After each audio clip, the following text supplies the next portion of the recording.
we already have few people available with us. So, hello and welcome to another inspiring episode of Mirror Parenting, what your child's behavior is really saying about you. I'm your host, Kritika, and today we are going to explore a fascinating concept, mirror parenting. Our guest is an exceptional education leader, someone who deeply understands children and families, Mrs. Kusum Rathore, principal of Shokeen International School, Dwarka. She will help us decode an important question. What if our children's behavior is not just about them, but also a reflection of us as parents? This conversation promises to be eye opening. Welcome, Ms. Kusum Rathore. We are so excited to have you here. Uh, Thank you to all of you and to the complete team, because I'm really looking for it, because the way you had given the opportunity to communicate with you and to connect with the other students and all, everybody. So I'm really happy for this. So please accept my pleasure also, and thanks for it. Thank you so much, ma'am. So, ma'am, we should start with the questions. Actually, we are actually curious to know from you. We just want to understand the mirror parenting, actually. So, I would like to know, and my audience will also, that to begin with, what exactly is mirror parenting and why is it such an important concept for today's parents?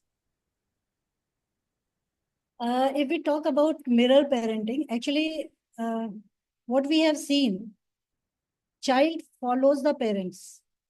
Whatever the parents are doing, child is a reflection of the parents. So similarly, when any parent, let's talk about regarding your emotions, regarding your behavior, regarding your way of speaking, any activity which is being done at home, everything is being reflected by the child anywhere, wherever he goes. I'll give you just one example. I would like to connect with it, because when the child is, suppose the child is playing at home, he would start playing with Ghar Ghar, or he would start playing School School. These are the very common games which the children play. So if they are playing Ghar Ghar, they would definitely play about the parents' role. Whatever their parents do, parents can easily see their behavior in through their own children, because children just are behaving like a mother or a father, and whatever the parents are doing, same thing they also repeat it. So I feel mirror parenting, if we talk about, it is about the parents. The parents have to think about it, what they are going to showcase in front of their children. And whatever they are presenting, the children are accepting is as it is. Because if we talk about reflection, I was just talking about reflection. It is an accurate reflection. That means if, I'll give you one example. With the example, I would like to connect it. If the mother is a housewife, the child will start follow the same systems. Like morning, I'm getting up, I'm cooking food, I'm getting ready my children, I'm doing all these things, all the stuff, whatever the mother does at home. Second thing is, when suppose the mother is a working mother, and the child will reflect in the same manner.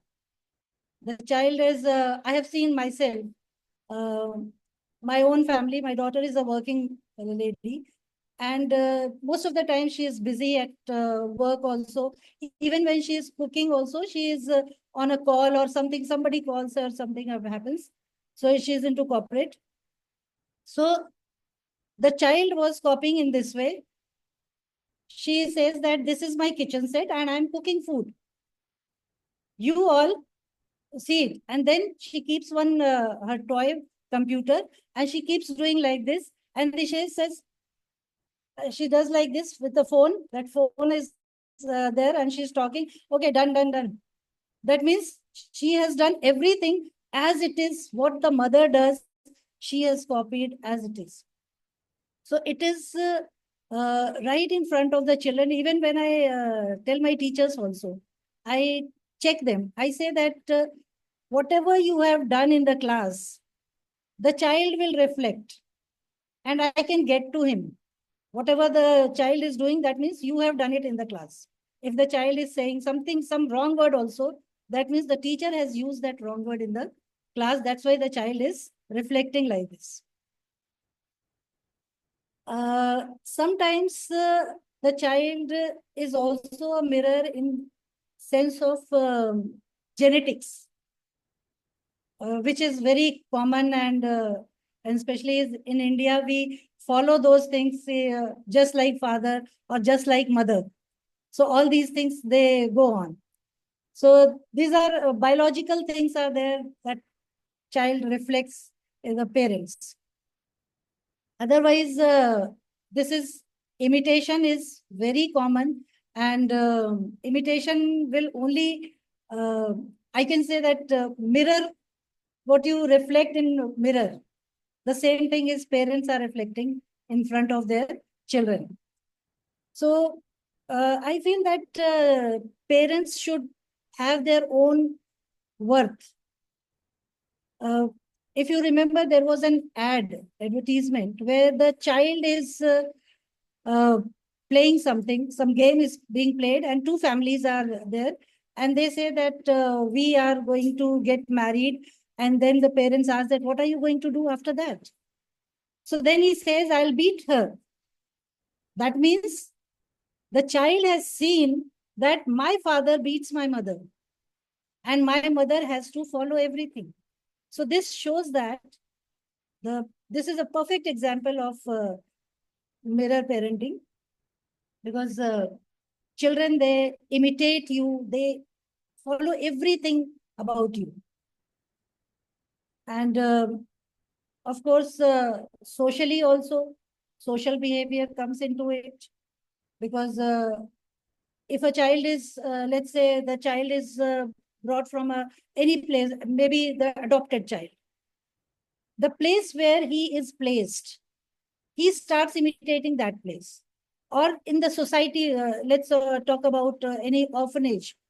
If the child is orphan also, he starts imitating then he may not get his biological things. Somewhat biological things they are not very prominent. But yes, if they're talking about something, the society, the peer group, they imitate them. Their teachers, everything they imitate. So anyhow, the child is a reflection of the parents, the teachers, the society, for everything. And I feel that it's a parent's duty that they should be a model for their children. Because if the parents are behaving like that in front of them as a model, so but it should be acceptable for the child also. Sometimes, parents, they show off that we are behaving very lightly and everything is going very fine. But then how long is it going to retain? That comes to the children, they start copying. They say that my father is not like this. My mother, this is not my original father or original mother. So they have to change themselves, present themselves as a model. And the same thing goes with the teachers also. I talk to my teachers. I say, you have to take a model for them, for your children. Because the moment you will forget about all these things, they will start behaving the other way.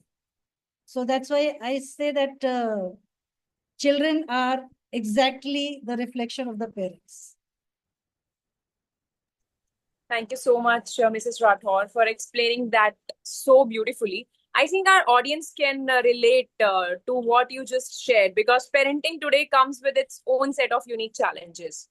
So, since you have highlighted why mirror parenting is so relevant, let's go into deeper into this idea. So, we want to know, often parents worry about their children's tantrums, stubbornness, or shyness. So, how can these behaviors actually be signals reflecting parental patterns? If I talk about, let's take it step by step, one by one.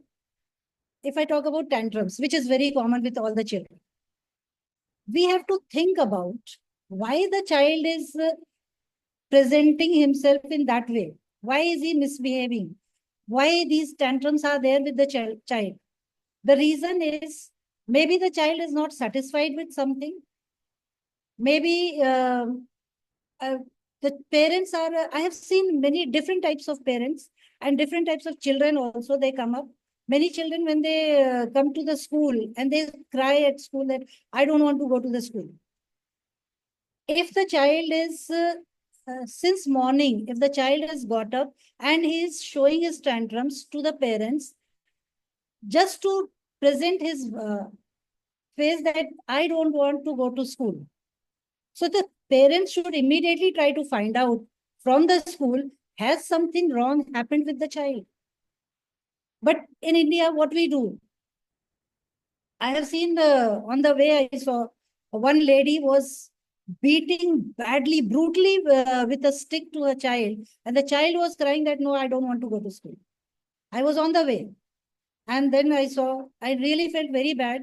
Why the parent is sending to the child where the child is not feeling safe or the child is not happy. So school is a place where the child has to be happy. So I talk to my parents and I tell them the day when the child says, today I'm not willing to go to school, please come and talk to me immediately.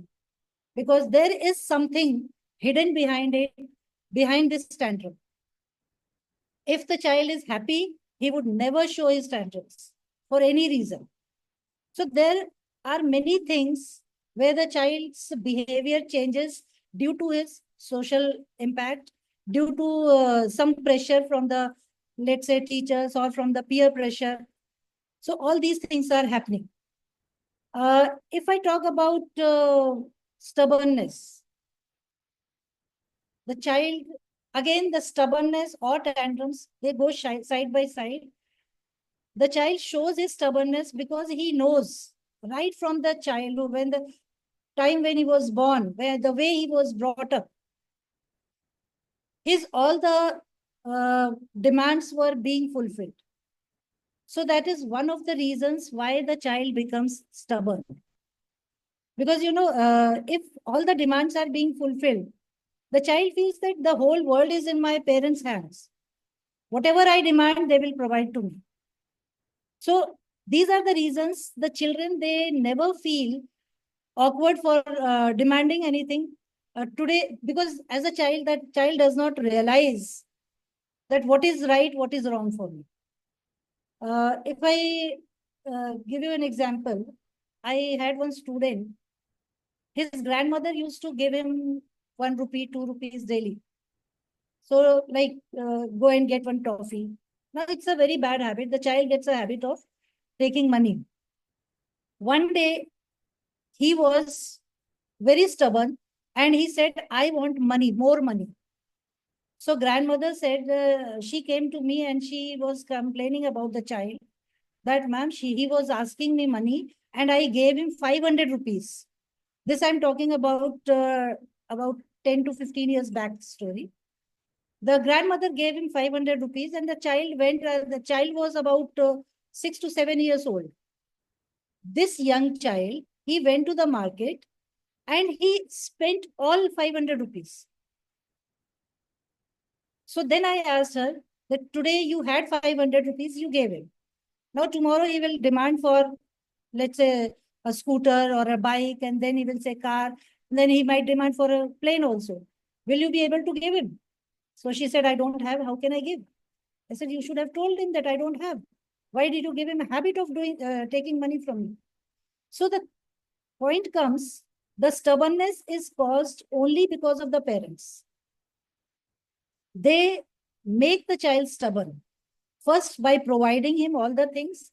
Actually, what the parents should do, they should give them time. It should not be provided to them immediately. Time should be given in this way, like, okay, today you are demanding it. Today, right now, I don't have, but maybe by within 2 days or 3 days, I will get for you. The child may forget also, because that demand was for that particular moment. Today, the child has seen something in the school. One brought some fancy pen or pencil, and the child wants same thing at home also. He says, my friend brought, so I also want it. Parents should say that no, right now we don't have, but once I go to the market, I will try to get it. I was not getting it. They have plenty of reasons. They can go for that. But then it comes to the, again, parent side, I would say, because parents are the one who are giving them opportunities. They are providing them all these things.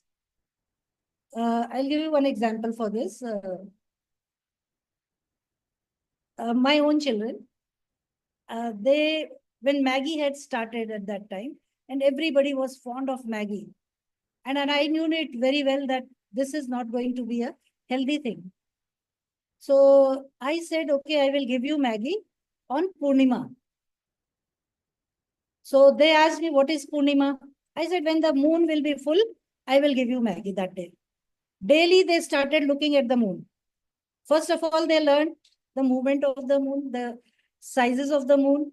And the day when 2 days, 3 days back before the full moon day, they used to say, Mama, it's going to be full now. We are going to get Maggie on that day, no? I said, yes. So let the day come. So the day of Purnima, I used to give them Maggie. I said, okay, fine. So once in a month, it's okay. You can provide them. So the child will never become stubborn that, no, I want it right now. That is major thing. Now, another thing you asked about shyness, I guess. Yeah, shyness. Shyness is something, maybe it comes genetically. I feel so. Another thing is, if you don't expose to the child to meet someone else, and if you keep the child at home, if you don't allow him to go somewhere outside, you don't allow him to contact with other peers or the other friends, or even to the other families also, the child will become shy. And actually, it is not shyness also, it is stranger anxiety. So at the moment they see some strangers, they become very conscious, and then they start behaving as if they are feeling shy. And I have seen parents taking it very adversely also. They say that, ma'am, at home he was very fine, he was telling everything, but now in front of you he is feeling shy. Actually, he's not shy. He's not getting that comfort level there.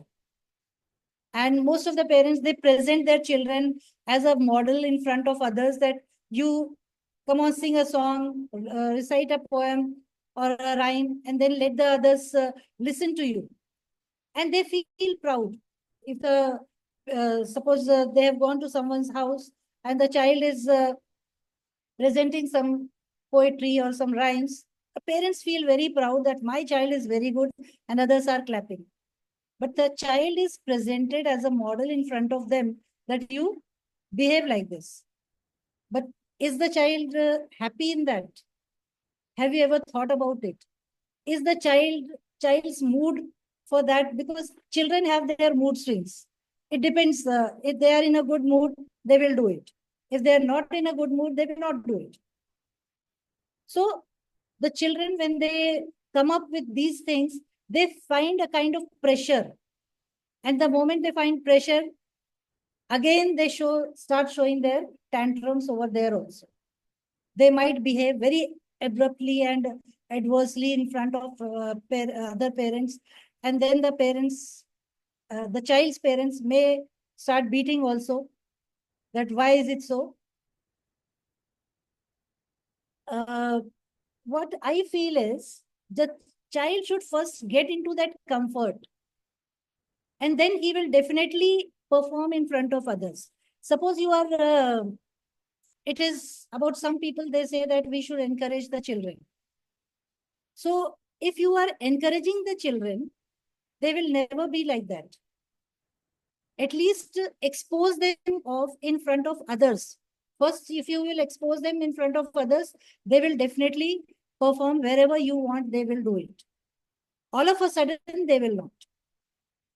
And usually ma'am, it if happens we will that expose parents them, feel that sorry. if we will expose them in the front of everyone, will it affect the uh, relationship of parents or children?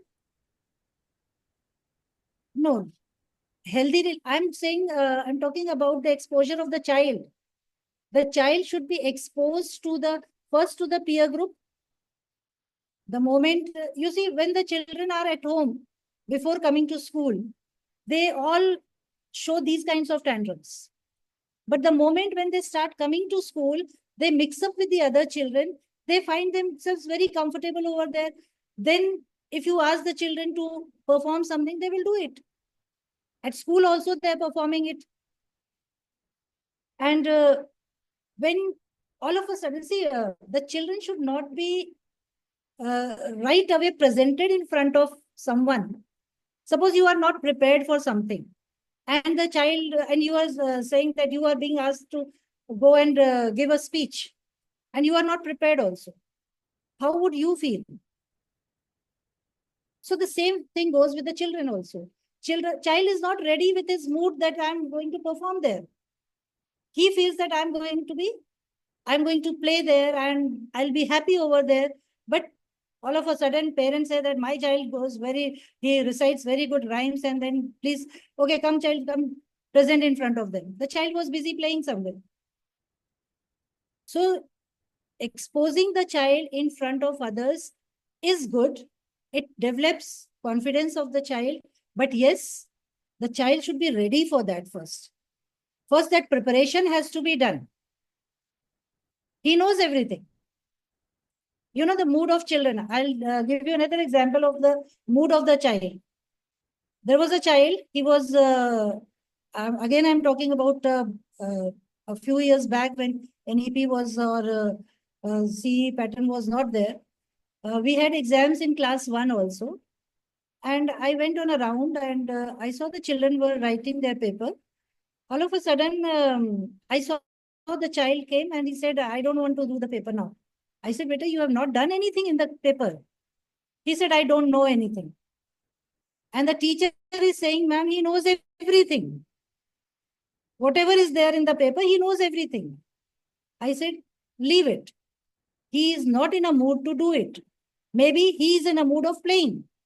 So let him go outside. Let him go for drinking water.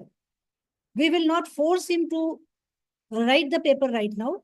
Whenever he is in a good mood, let us give him paper later on. Because class 1 child is not going to reveal the paper, or we cannot have that secrecy and all with the class 1 child."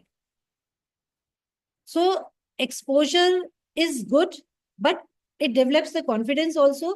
But yes, the child should be prepared for that exposure. Then only it is a good point for the child. Otherwise, I would not promote the all of a sudden exposure in front of presenting the child as a model over there. Thank you so much, Mrs. Rathore. That's a very eye-opening perspective. I'm sure many parents will listen right now once we will post this on our social media platforms, and they will definitely realize that their child's behavior is not just random, but often a mirror of their own actions and environment. So now I just want to say that even Zoom wants to practice mirror parenting. It's reflecting us out for 2 minutes. Stay tuned. We will reconnect in just a moment.